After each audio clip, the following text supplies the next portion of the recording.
Well, let's start the week off with something very, very obscure.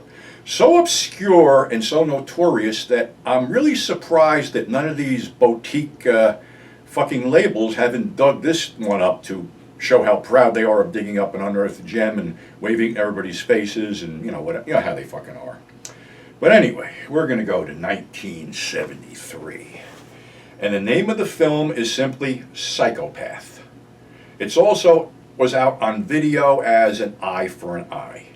But Psychopath sort of makes it stick. It was directed by a guy named Larry Brown and has a male star named Tom Basham. Now, Tom looks like he has a bowl haircut or whatever, like a Mo Howard haircut. I'm going to say this, and it pisses somebody off, but the only way I can describe Tom is he looks like a stereotypical 70s gay male. That's what he looks like. In his mannerisms, the way he walks, the way he acts. But he is a Kidde Show host named Mr. Rabbey who has a TV show and visits kids in the hospital. And he loves children, not in a fucking perverted way. He just loves children and is very upset when children get hurt. And what happens is, being that he plays his show in a hospital ward with injured children, he sort of steals the medical reports and finds out that this one kid, Bobby, and we see this, basically his parents beat him to death off camera. And he dies. And they decide to say he ran away from home and fell off a cliff. Well, when the police get this, the coroner's pointing to the obvious marks and bruises all over him that are old scar tissue. So Mr. Rabbey decides that he has to take vengeance on these people. And the camera work is kind of weird because they always seem to dwell on his eyes. And his eyes are darting all over the place.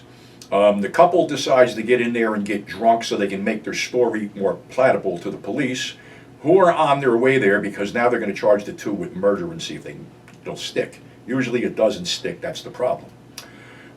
Before they get there, Mr. Roby had taken out the woman with a baseball bat to the face.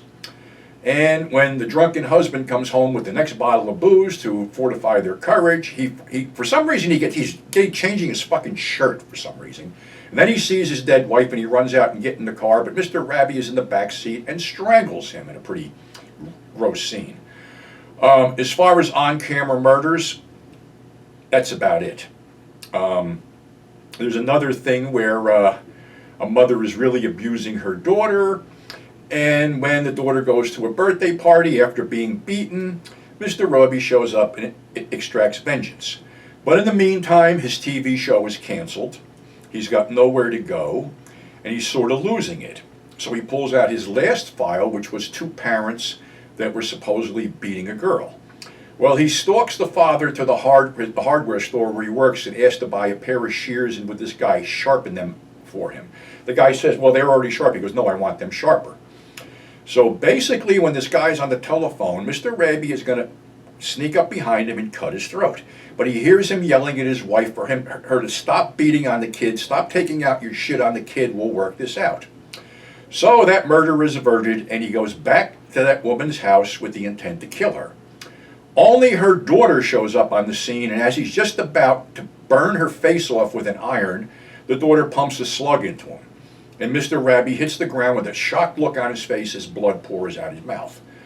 You may think that's over, but the mother's going, oh, honey, thank you for doing that. The daughter turns the gun on the mother and pulls the trigger, and we fade to black. Pretty heavy-duty shit, huh? Well, actually, the film was rated PG. Go figure. I mean, there was graphic discussions about child abuse and child murder and stuff like that, and it doesn't shy away from this stuff.